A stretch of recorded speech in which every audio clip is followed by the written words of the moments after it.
మనోజ్, దూరం జరుగు. ఇక నుంచి భర్తకు, అత్తామామలకు, అత్తింటికి ఎలాంటి అబద్ధం చెప్పనని, ఎలాంటి మోసం చేయనని హారతి మీద ప్రమాణం చెయ్యి. ఇక నుంచి నిజాయితీగా ఉంటూ మంచి కోడలిగా, మంచి భార్యగా ఉంటాను. అంటే నువ్వు ఫ్రాడా? నీ భార్య ఫ్రాడు. ఈ డీల్ ఒక ఫేకు. ఇదంతా ఒక స్కామ్. బాలు, నన్ను క్షమించరా. మీ అన్నని నాకు తెలీదు. బాలు నా ఫ్రెండు. నీకు నీ 5,000కు ఓ దండ. ఛీ, కట్టుకున్న భర్తనే మోసం చేస్తున్నావు. నీకంటే నేనే నయం. రే బాలు, వెళ్ళొస్తాన్రా. ఏంటి రోహిణిది? మావయ్య గారు నిన్ను అడిగారే నీకసలు మనస్సాక్షే లేదా అని. ఇప్పుడు నాకు నిజంగా అనుమానం వస్తోంది. నీకసలు మనస్సాక్షే లేదా? నమ్మే కొద్దీ నీ భర్తని మోసం చేస్తూనే ఉంటావా?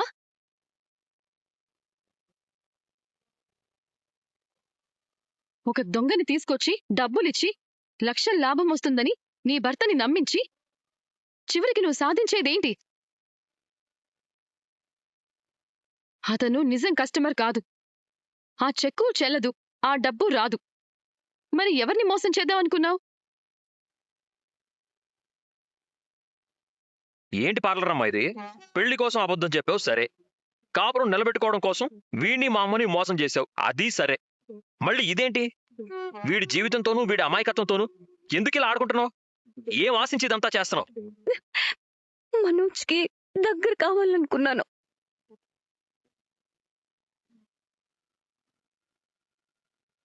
ఇంటి దగ్గర అత్తయ్య మాట్లాడనివ్వట్లేదు, పక్కన కూడా నిలబడినివ్వడం లేదు. ఇక్కడికొస్తే అత్తయ్యకి భయపడి మనోజ్ మాట్లాడడం లేదు, నన్ను రానివ్వడం లేదు.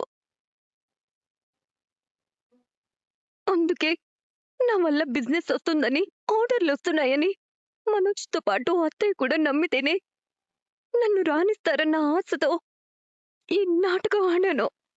లాభం లేదు పార్లరమ్మా. నిన్ను క్షమించి వదిలేస్తే ఇలాగే వీడిని వెర్రివాణ్ణి చేసి మోసాల మీద మోసాలు చేసుకుంటూ పోతావు. అందుకే నేను ఒక నిర్ణయం తీసుకున్నాను.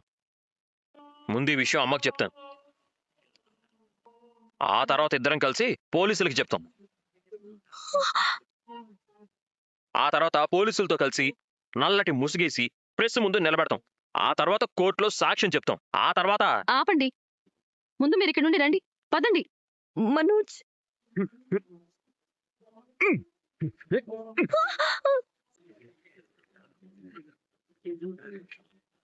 గెట్ అవుట్, వెళ్ళు. ఏంటి వీడింకా రాలేదు? చెక్కు తీసుకోగానే తెచ్చి నా చేతిలో పెడతాడని వాళ్ళు వెళ్ళినప్పటినుంచి ఎదురు చూస్తూనే ఉన్నాను. చెక్కు తీసుకున్నాడా లేదంటే నేరుగా డబ్బే తీసుకున్నాడా? బయలుదేరడా లేదా? దారిలో ఎక్కడైనా ఆగారా? నువ్వా? మన ఇంటికి నేను రాకపోతే సెలబ్రిటీ హీరోలు వస్తారా? ఇంకెవరి కోసమో కళ్ళల్లో ఒత్తులేసుకుని మరీ ఎదురు చూస్తున్నట్టున్నారండి. నా కొడుకు కోసం ఎదురు చూస్తున్నాను. నేను కూడా నీ కడుపులో పుట్టాను. నువ్వు చెడబుట్టావు. కాని మనోజు నేను ఏదో పుణ్యం చేసుకుంటే పుట్టాడు. అవునవును, ఏ దేవి వరమో వాడు, వరాల మూట. అవునరా, నా పేరు నిలబెట్టేది, నన్ను గర్వంగా తలెత్తుకునేలా చేసేది నా కొడుకు మనోజ్ ఒక్కడే. అవునవును, లక్షలు మింగేది, గుడ్డిగా నమ్మి మోసపోయేది కూడా నీ కొడుకు మనోజ్ ఒక్కడే. వదిలేయండి. అత్తయ్య ఏదో మాట్లాడుతుంటే మీరు మాటికి మాట సమాధానం చెప్తారు. రేయ్, నువ్విలా వెటకారంగా వేలెత్తి చూపిస్తున్న ప్రతిసారి నేను తల దించుకుంటాననుకోకు. ఇప్పుడు నా కొడుకు నువ్వు ఊహించని విధంగా ఎంత పెద్ద డీల్తో రాబోతున్నాడో నీకు తెలీదు.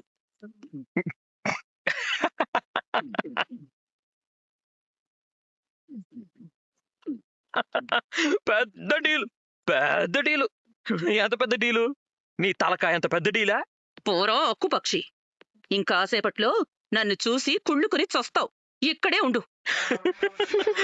వాడు తెచ్చే డీల్ చూసి నువ్వు డీలా పడకుండా ఉంటే చాలు డీలావతి. మీరేం మాట్లాడకండి. చూడు మీనా, నేను కుళ్ళుకొని చేస్తానంట. ఏదో ఒకటి, మీరు కుదురుగా ఉండండి. ఏముండకర్లా.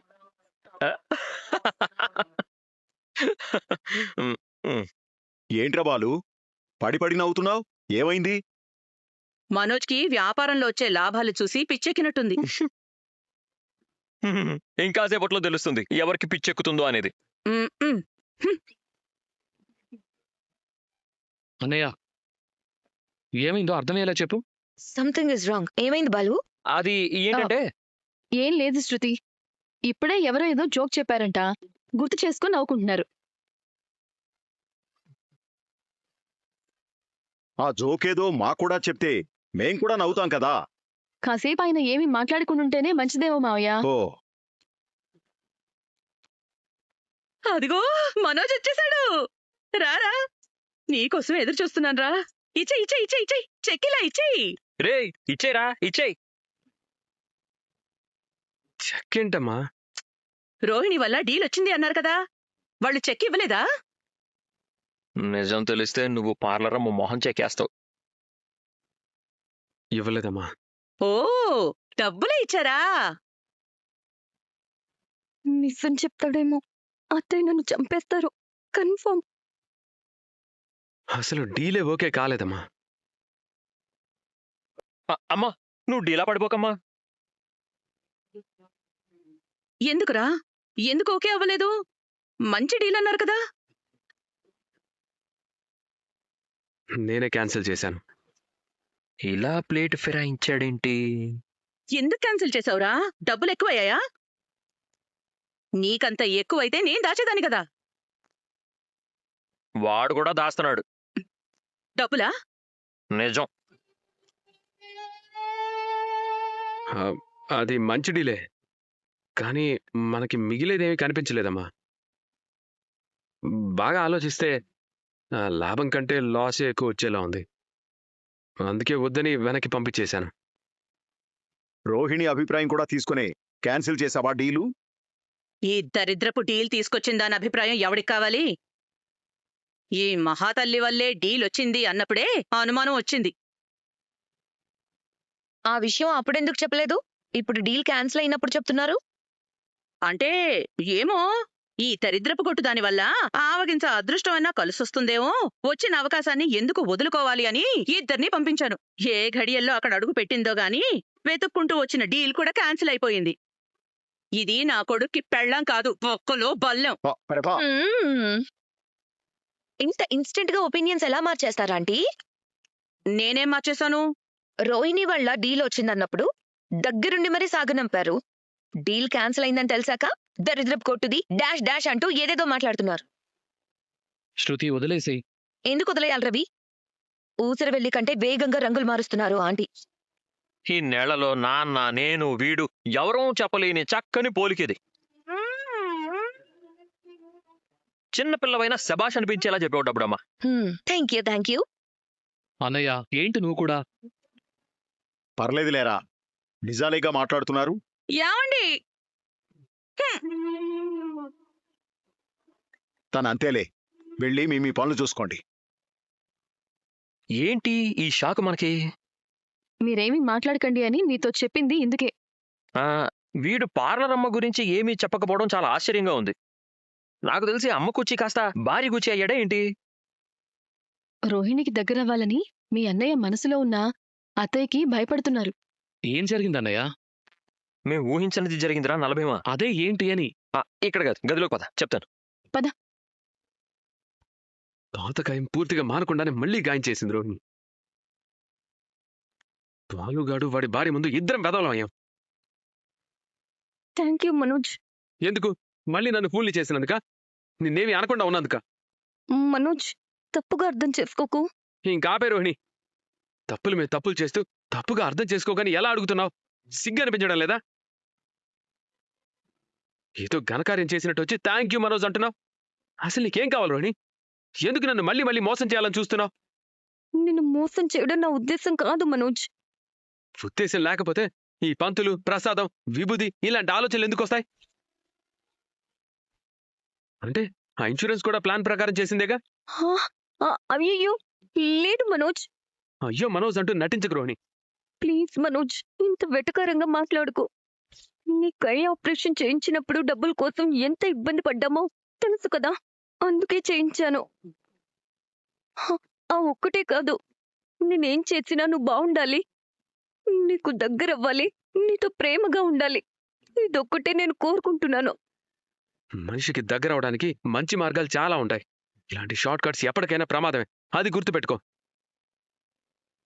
అమ్మ దగ్గర నేను నిజం చెప్తే నీ పరిస్థితి ఇంకా నీచంగా ఉంటుంది. అందుకే డీల్ నచ్చలేదని చెప్పాను తప్ప నీ మీద ప్రేమతో నిన్ను వెనకేసుకురాలేదు. నువ్వు ఇలాగే చేస్తూ ఉంటే నీ మీద ఎప్పటికీ గుడ్ ఇంప్రెషన్ రాదు రోహిణి. నిజంగానే నేను నీకు కావాలంటే నిజాయితీగా ఉండు, లేదంటే నీ ఇష్టం. మీ అమ్మ నన్నన్న మాటల కంటే నువ్వు నన్ను, నా ప్రేమను అర్థం చేసుకోలేకపోతున్నావనే బాధ ఎక్కువగా ఉంది మనోజ్. చిన్న బతికి ఇంత, నన్నెవ్వరూ అర్థం చేసుకోలేరు. నిన్ను అర్థం చేసుకోబట్టే ఈ రోజు నేను ఈ పరిస్థితిలో ఉన్నాను. అది మ్యాటరు. అవ్వ, ఆల్రెడీ ఆంటీ పలానా దాన్ని కొట్టినట్టు కొట్టి ఇంట్లో నుంచి తరిమేశారు. మనమందరం ఏదో మేనేజ్ చేసి గ్రానీని పిలిపించి రోహిణి ఇంట్లో ఉండేలా చేశాం.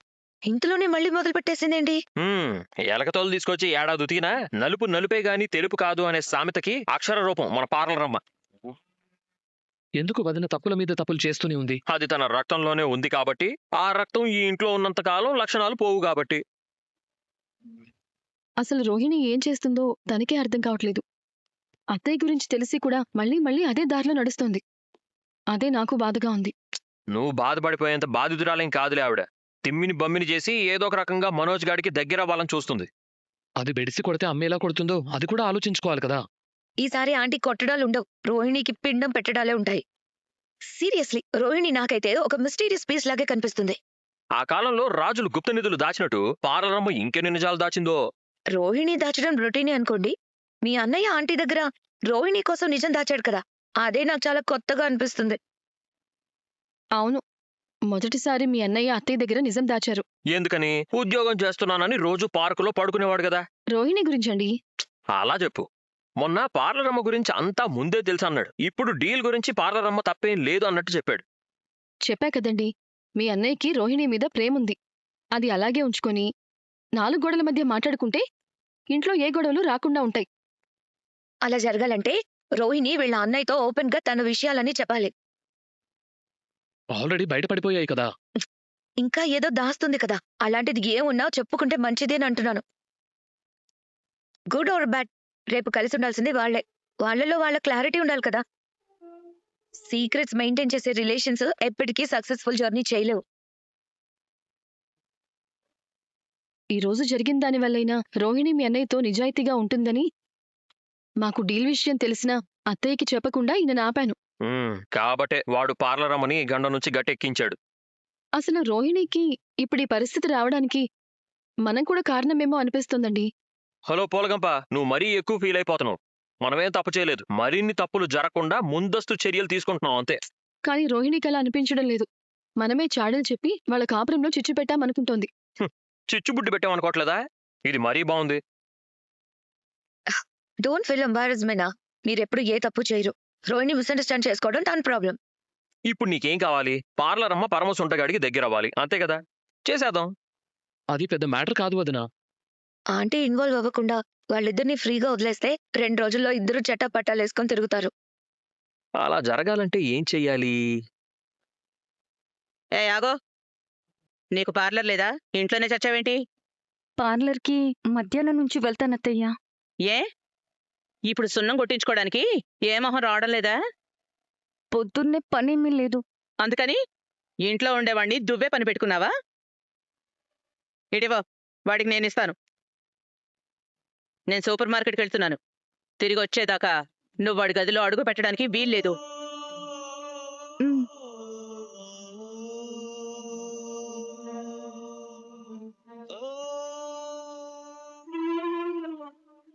నాకు మంచి రోజులు రాకపోతాయా? నిన్ను మళ్ళీ నా చుట్టూ తిప్పించుకోకపోతానా? పో పో అత్త, నీకుంది పో. తీసుకో. నువ్వు తెచ్చావేంటమ్మా? ఏ ఆ మలేషియా మోసగతని తీసుకురమ్మన్నావా? చిచి, లేదు. సరే టిపు. తాగి గదిలోనే అఘోరించు. ఆ మాయలాడొచ్చి మళ్ళీ శుద్ధ పూసని, సుప్పిని, సాంప్రదాయని అని ఏదో చెప్తుంది. నువ్వు వినకు, ఎవ్వర్ని నమ్మకు. అర్థమైందా? నాకెప్పుడు అర్థమైందమ్మా. నేను నాన్న బయటకెళ్తున్నావు. నేను లేనని దాంతో మాట్లాడినా అదొచ్చి నీతో. చిచి, గదిలోకి రానివ్వకు. లేదమ్మా, అచ్చికి పుచ్చికలాడి మళ్ళీ మంచిదానిలో నటించాలని చూస్తే నేను అస్సలు కేర్ చేయడం లేదు తెలుసా. సంతోషించానులే. ఏడాది పైన పక్కలో పామును పెట్టుకుని పడుకుని ఇప్పుడే పుట్టలోకి తొంగి చూసినట్టు దాని పాము అంటున్నావు. నాలాంటి జీనియస్ ని మాటి మాటికి ఎవరు మోసం చేయలేరు. వెళ్దామా? ఎక్కడికెళ్ళావు? పైకెళ్ళొస్తున్నాను. ఎందుకు? ఈ మాయలాడి వాణ్ణి బోల్తా కొట్టిస్తుందని హెచ్చరించి మరీ వచ్చాను.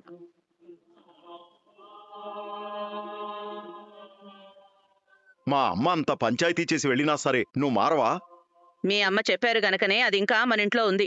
లేదంటే పోలీస్ కేసు పెట్టి మోసం చేసి నా కొడుకుని పెళ్లి చేసుకుందని లోపల ఇంచేదాన్ని.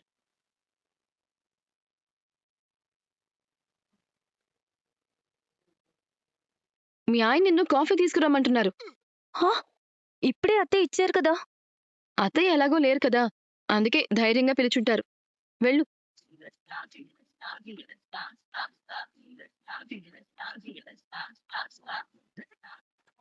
పిలిచి మాట్లాడవేంటి మనోజ్? ఎవరు? నువ్వే.